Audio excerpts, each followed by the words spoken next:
August 19th, 1945. The day had been etched into secret schedules and whispered in the halls of power, a day that would never arrive. In the shadowed bowels of the global conflict that had consumed millions of lives, American planners were poised to unleash what history almost forgot, the third atomic bomb. It was ready, forged from the same plutonium core as Fat Man, a weapon designed to erase a city in an instant. Loaded onto a B-29 and primed for deployment, it waited to descend upon a target that had yet to be named, a city whose streets, homes, and lives might have been erased in the blink of an eye. Yet, Japan's surrender on August 15th halted the plan.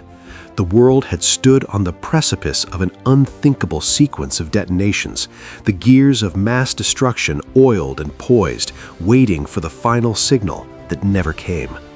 Even in its absence, the third bomb cast a long shadow.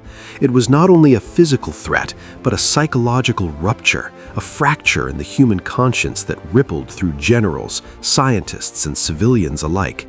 The Manhattan Project had been born from fear, an urgent race against the specter of Nazi Germany's atomic ambitions. By July 1945, when the Trinity test ignited the New Mexico desert with an otherworldly flash, the atomic age was already dawning, and no one fully grasped the depths of the terror it would sow. The explosion had been more than fire and light. It was a pulse through the human mind, a signal that power beyond reckoning now existed, waiting to be wielded. In Tokyo, Japanese intelligence analysts and military leaders grappled with grim inevitabilities. Intercepted communications revealed a nation fractured between those willing to surrender and those who would fight to the last man. Across the ocean, American strategists calculated the costs of Operation Downfall, the massive invasion designed to crush Japan's last resistance. Each estimate of lives lost, each projection of carnage haunted the corridors of power, shaping Truman's decisions with a relentless weight. Behind the veil of official narratives, hidden battles of intelligence and psychology unfolded. Japan's leadership, desperate to preserve what remained of its sovereignty, explored covert lines of communication with the Soviets, hoping for a mediated surrender. Meanwhile, American planners realized that a third atomic strike would not merely demolish a city, it would shatter faith in any diplomatic future and ignite global panic. Truman's insistence on unconditional surrender was as much about demonstrating strength to the Soviet Union as it was about forcing Japan's hand. While handshakes were exchanged at the Potsdam Conference, the shadow of the bomb lingered, an unspoken threat that informed every decision. Back in secret laboratories, the next generation of nuclear weapons took shape, each component assembled with meticulous precision. Among them was the Demon Core, a deadly plutonium mass that would later claim lives even outside the theater of war. Scientists walked hallways haunted by their own achievements, aware that their genius had produced both salvation and apocalypse. Minds fractured under the knowledge that the very tools of progress had been turned into instruments of annihilation. Air crews who had flown the missions returned to bases in a stunned silence.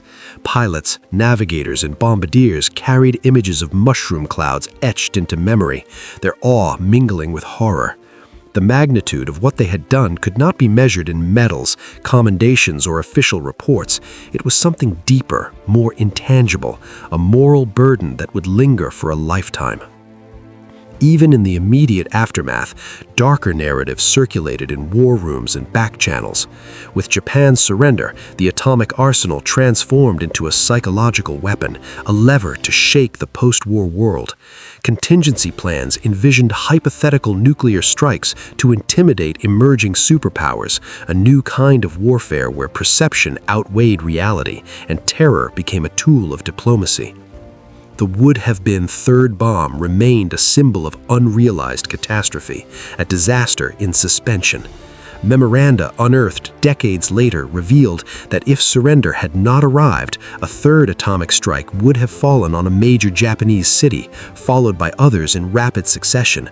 The mere existence of these plans whispers of how precariously close humanity had come to an endless chain of nuclear devastation. Within Japan, the scars of the first two bombings were already etched into flesh and psyche. Survivors described shadows burned permanently into stone, children's laughter forever muted by the screams of fire, and a vision of the future tainted by instant, unimaginable loss. Their testimonies, once suppressed, now stand as reminders of the human cost that had been meticulously calculated in cold, clinical terms by distant generals and policymakers. In Washington, some military leaders privately doubted the necessity of even the first two bombs, believing Japan was nearing inevitable collapse. These doubts were kept hidden, revealed only decades later through memoirs and oral histories, exposing fissures in the narrative of atomic inevitability. Yet, the third bomb's ghost continued to loom, shaping post-war planning, influencing strategy, and haunting the imagination of policymakers. Archival records reveal intelligence operations that rivaled the bomb in secrecy and audacity. Units swept through war-torn European cities, seizing German atomic research before it could reach Soviet hands. Scientists' notebooks, torn from rubble, were scrutinized under the cold glare of survival and strategy. These clandestine efforts were as much about shaping the post-war nuclear order as winning the war itself, a shadow conflict that history barely acknowledges. The psychological impact extended far beyond strategy rooms.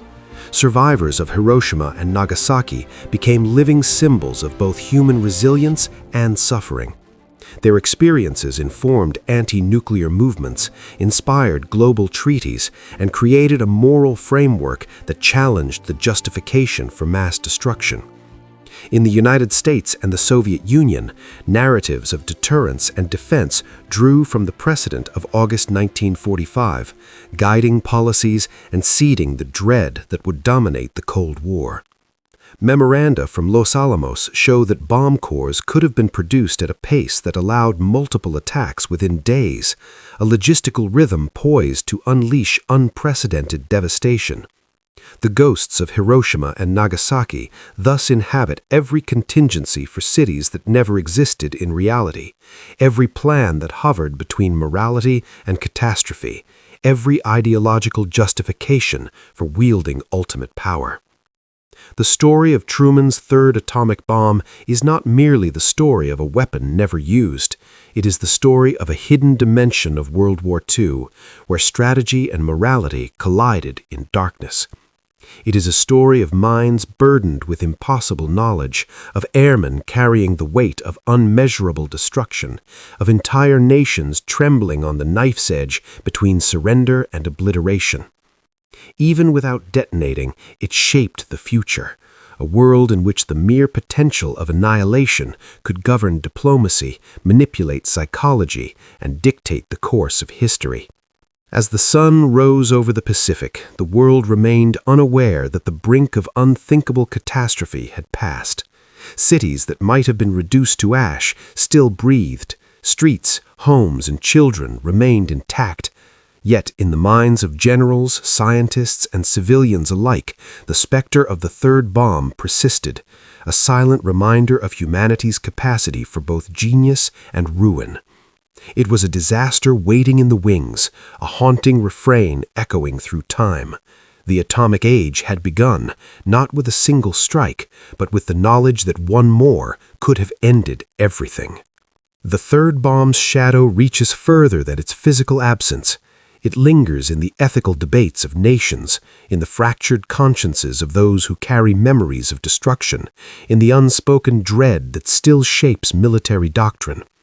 It is a reminder that the history we know is only part of the truth, that the layers beneath the surface, the calculations, the contingency plans, the silent corridors of fear tell another story.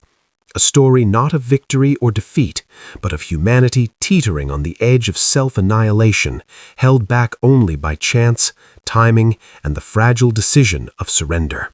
And so the world moved forward, scarred but intact, carrying with it the invisible weight of what almost was.